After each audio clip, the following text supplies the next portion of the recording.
according to Green's theorem, the line integral of mdx plus ndy around a closed curve C is equal to tan m by tan y minus tan m by tan x इसका double integral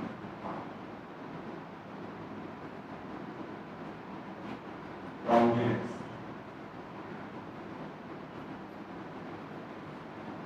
इनको सिर्फ mathematical expression इनका मतलब समझिए कि क्या है। Suppose कीजिए ये क्लोज कर्व था, जितनी ये पेन की आपको लाइन दिखाई थी इसकी सरकमफेरेंस होगा, जितनी काली काली ये लाइन दिख रही है आपसे धागे से नाप लो, जितनी भी धागे की लंबाई होगी वही उसकी सरकमफेरेंस कहलाएगी। सपोज कीजिए इसकी सरकमफेरेंस थी और इस सरकमफेरेंस में कोई ना कोई एरिया भी स्वैप हुआ होगा, के अंदर कोई क्षेत्रफल होगा ना, जितना ये क्षेत्रफल कवर कर रही है वो है S तो है इसका क्षेत्रफल और C है इसकी बाउंड्री की circumference.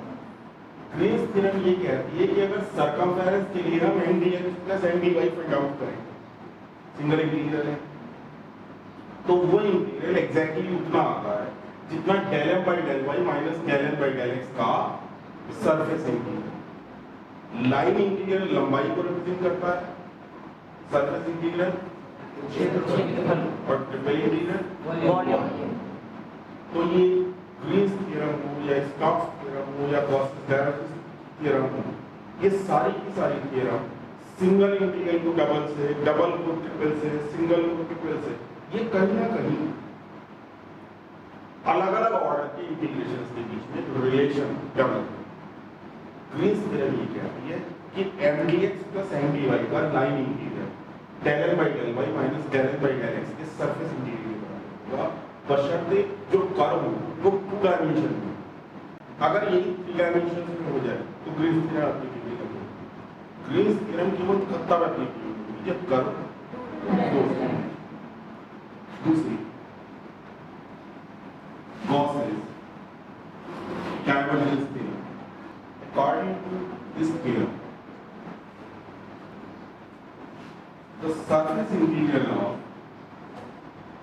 f dot n ds is equal to the volume integral of divergence f d। f vector quantity है, अगर f के बीच में n ना लेके मैं f dot ds लिख लेता तो ds तो स्केलर क्वांटिटी थी, डॉट या क्रॉस तो वेक्टर और वेक्टर के बीच में आएगा, इसीलिए बीच में वेक्टर क्वांटिटी लेकर आनी पड़ती है। अब f भी वेक्टर है और n भी वेक्टर है, f dot n dot scalar कौन होता है? Divergence divergence. ये तो पॉसिबल नहीं है ना कि एक साइड वेक्टर हो दूसरी स्केलर हो। जब दो क्वांटिटी फिजिकली बराबर है तो या तो दोनों स्केलर फॉर्म में होंगी या दोनों वेक्टर है। क्योंकि लेफ्ट हैंड साइड स्केलर है तो राइट हैंड साइड भी तो स्केलर ही है। गॉसेस डाइवर्जेंस थ्योरम ये कहती है कि किसी भी वेक्टर का सरफेस इंटीग्रल, ये वेक्टर का सरफेस इंटीग्रल तो किसी भी वेक्टर का सरफेस इंटीग्रल उसी वेक्टर के डाइवर्जेंस के वॉल्यूम इंटीग्रल के बराबर होता है, जहां S घिरा हुआ क्षेत्रफल है और V उसी के द्वारा दिया गया है। नेक्स्ट स्टोक्स थ्योरम, कहां कौन सी अप्लाई करनी है ये आप समझ जाओगे धीरे धीरे। स्टोक्स थ्योरम, स्टोक्स थ्योरम ये कहती है कि किसी भी क्लोज कर्व के लिए अगर line integral f dot dr find out किया जाए, क्षेत्रफल स्केलर क्वांटिटी है जबकि डिस्प्लेसमेंट तो वेक्टर क्वांटिटी है, इसलिए f डॉट dr की उसमें n लाने की जरूरत नहीं है, dr तो वेक्टर होता है। ये क्वांटिटी कैसी है? स्केलर की वेक्टर, तो राइट हैंड साइड में स्केलर है will be equal to the surface integral of curl f। तो स्टोक्स थ्योरम के अकॉर्डिंग किसी भी वेक्टर का लाइन इंटीग्रल उसी वेक्टर के कर्ल के सरफेस इंटीग्रल के बराबर होता है। इन तीनों थ्योरम को अगर आप देखो तो कहीं ना कहीं कहीं लाइन इंटीग्रल डबल इंटीग्रल के बराबर है, कहीं डबल इंटीग्रल के बराबर है, कहीं लाइन इंटीग्रल ट्रिपल इंटीग्रल के बराबर है।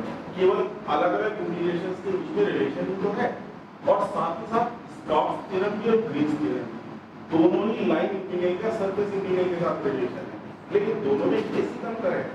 ग्रीन्स थ्योरम तब एप्लीकेबल होगी जब कर्व 2D में होगा, और स्टोक्स थ्योरम बिना किसी कंडीशन के होगी, चाहे कर्व 2D में लिया जाए चाहे कर्व 3D में। सपोज कीजिए फ्लूइड में आपने ये बोली फ्लूइड का सरफेस एलिमेंट, ये surface element S area cover कर रहा है और V वॉल्यूम कवर कर रहा है। ये सरफेस एलिमेंट फ्लूइड का है, किसी भी शेप में लिया जा सकता है, रैंडम शेप। ये कोई हमने फ्लूइड एलिमेंट लिया, इस फ्लूइड की जो डेंसिटी है मैं अभी लिखूंगा रो है। एक छोटा सा सरफेस एलिमेंट लिया, सब उसकी ये है। सरफेस एलिमेंट की डायरेक्शन हमेशा सरफेस एलिमेंट की डायरेक्शन नॉर्मल होती है। दैट इज यहां इस पर आपने एक नॉर्मल वेक्टर एज्यूम किया, आउटवर्ड नॉर्मल, बाहर की तरफ एकांक सदिश, unit outward normal to surface, surface पर बाहर की तरफ एकांक सदिश। फ्लूइड बह रहा है, इसके किसी भी पॉइंट पर वेलोसिटी होगी q। अब इक्वेशन ऑफ कंटिन्यूटी ये कहती है कि मास का कंजर्वेशन रहता है, दैट इज मास संरक्षित रहता है। जितना भी मास, फ्लूइड का मास पर सेकंड इसके अंदर एंटर कर रहा होगा, उतना ही पर सेकंड इसमें से बाहर निकल रहा होगा। तो according to the mass conservation law, पर सेकंड इसके आयतन में जितनी भी वृद्धि होती है, जितना भी इसके मास में परिवर्तन होता है पर second, that will be equal to the flowing out, that is उससे कितना फ्लूइड बाहर निकलता है। जैसे आप इसको ऐसे समझिए कि आपने फ्लूइड के बीच में एक बर्तन डाल दिया, एक बोतल डाल दिया, उस बोतल में जितना पानी पर सेकंड भर रहा होगा तो उसके दूसरे सिरे से बाहर निकल रहा होगा, अगर उसका दोनों तरफ से खुला हो। बस यही हम करने वाले हैं कि प्रति सेकंड इसके आयतन में कितनी वृद्धि हो रही है, मींस इसमें कितना पानी एंटर कर रहा है, बराबर जितना इससे बाहर निकल रहा है। अगर इन दोनों को बराबर रखें तो एक मैथमेटिकल एक्सप्रेशन हमें मिल जाएगा, वही एक्सप्रेशन कहलाएगा equation.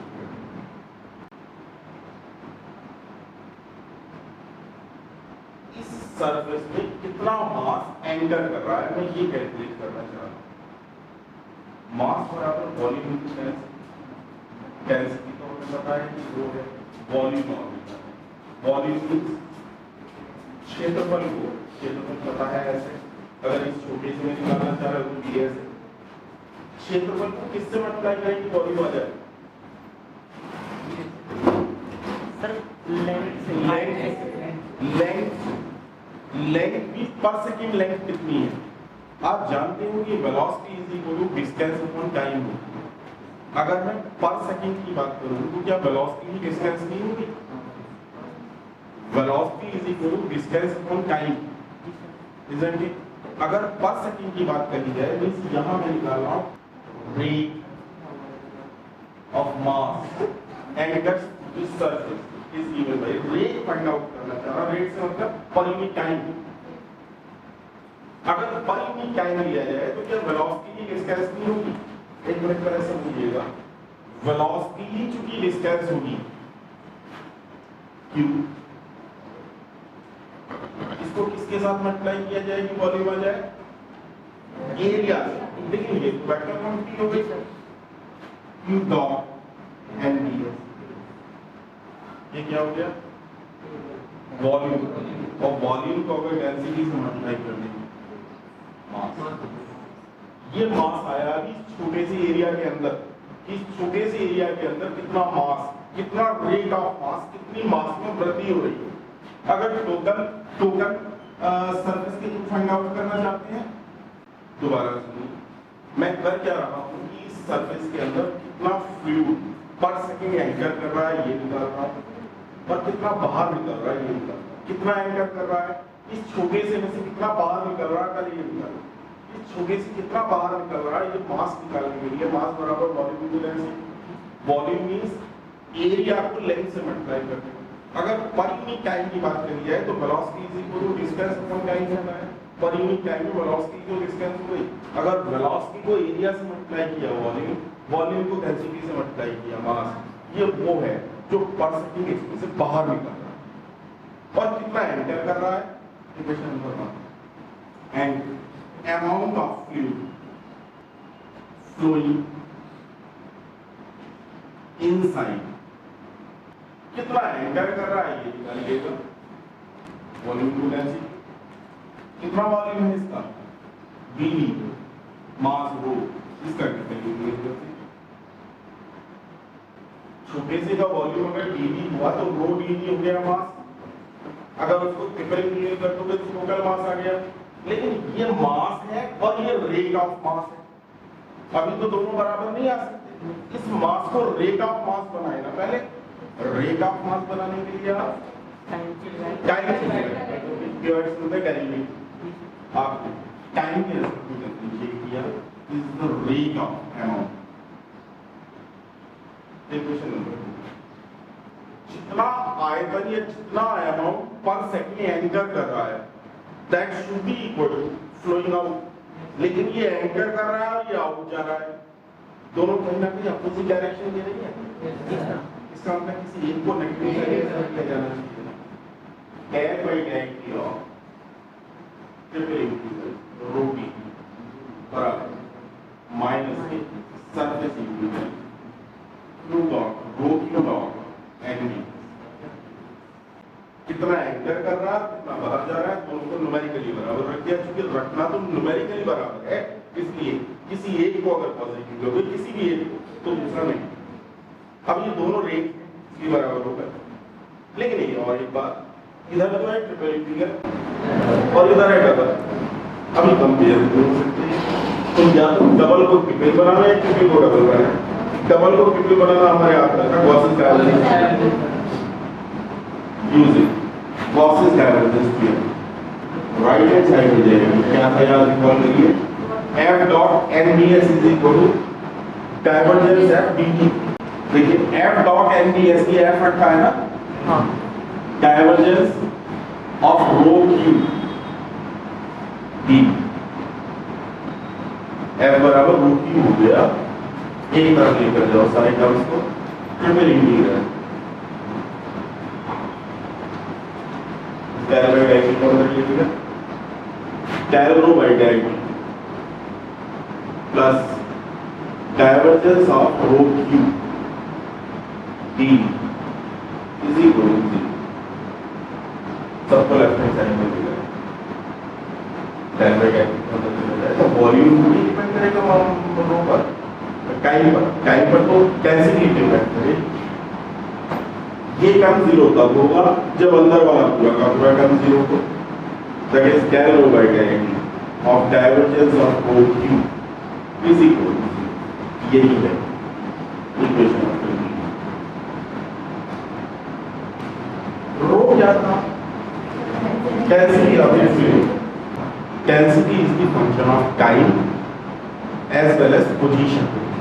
Position means x y z, तो डेंसिटी x y z का फंक्शन भी है और डेंसिटी टाइम का फंक्शन भी है, इसलिए डेंसिटी टाइम के अंदर भी आएगी और डेंसिटी x y z के अंदर भी आएगी। डायवर्जेंस मतलब x y z की कितना होगा tan tan by del x plus tan by del g plus tan by del z t।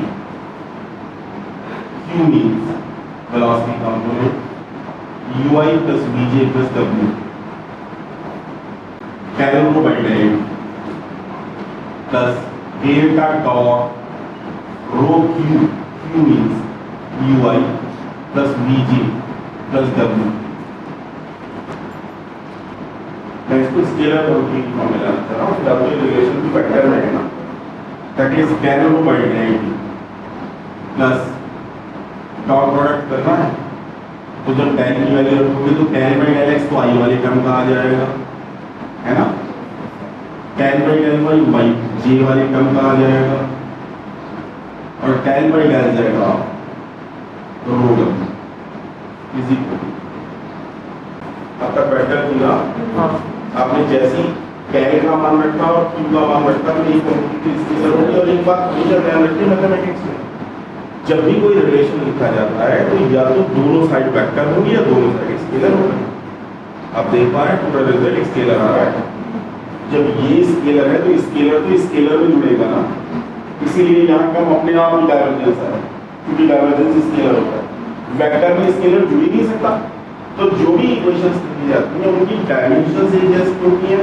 दूसरा, अगर दोनों वेक्टर है तो वेक्टर में जुड़ेंगे और दोनों स्केलर है तो स्केलर में जुड़ेंगे। एक वेक्टर दूसरा स्केलर नहीं हो सकता।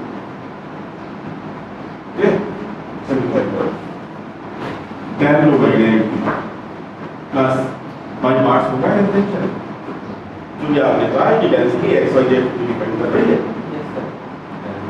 रो भी x का फंक्शन है, u भी x का फंक्शन है। Rho is as such del u by del x plus del v by del y plus del w by del z plus u is as such del rho by del x plus v is as such del rho by del y plus w is as such del rho by del z is equal to 0। दो तरीके की terms हमारे पास आई, एक del rho by del x plus u del rho by del x plus v del rho by del y plus w del rho by del z plus rho del u by del x plus del v by del y plus del w by del z is equal to 0। That is del by del plus u del x plus v del y plus w del z। और रो तो सब में है plus row del u by del x plus del v by del y plus del w by del z is equal to 0। right? del by del plus u del x plus v del y plus w del by del z is equal to capital D by dt। ये field में ही specially define होता है। This is called field derivative capital D by D. इस पूरे 5 term को मिलाकर, sorry 4 term को मिलाकर है D by D T. Therefore D by D T कितना होगा जरा और सोचना शुरू करिए डी बाई डी टी के बारे में। ध्यान दो एक मिनट को इसका मतलब कुछ ना हो सकता प्लस एक minute u I plus vj plus wk del by del x I plus del by del y j plus del by del z k के साथ डॉट प्रोडक्ट होगा। q का del के साथ डॉट प्रोडक्ट, del का q के साथ dot product नहीं, q को उधर बस सरका देगा। अगर q को उधर सरका दोगे तो और कुछ मतलब आएगा। q डॉट डेल्टा का मतलब है कि q means ui plus vj plus wk। अगर इसको कैलकुलेट q को अगर डेल्टा के साथ डॉट प्रोडक्ट करोगे तो u del x plus v del y plus w del z। और अगर del को q के साथ डॉट प्रोडक्ट करोगे तो del u over del x plus del v del y plus del w del z ये रखा।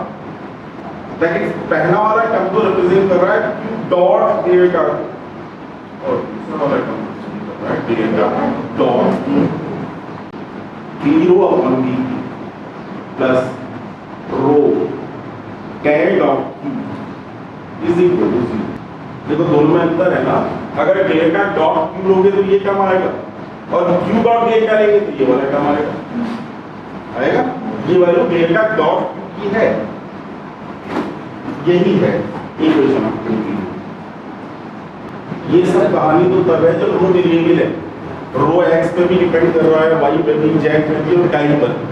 अगर रो किसी पर डिपेंड ना करता, रो कांस्टेंट होता थ्रू आउट द टाइम, तो ना तो रो का t के रेस्पेक्ट में डेरिवेटिव होता, ना x के, ना y के, ना z के। इसका मतलब ये पूरा का पूरा टर्म 0 हो गया।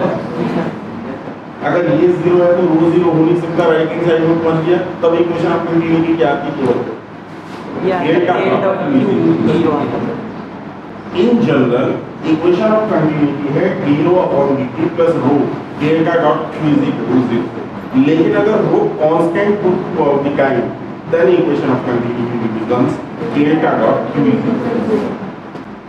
Delta dot q is equal to 0, that is del u by del x plus del v by del y plus del w by del z is equal to. अगर फाई वेलोसिटी पोटेंशियल हो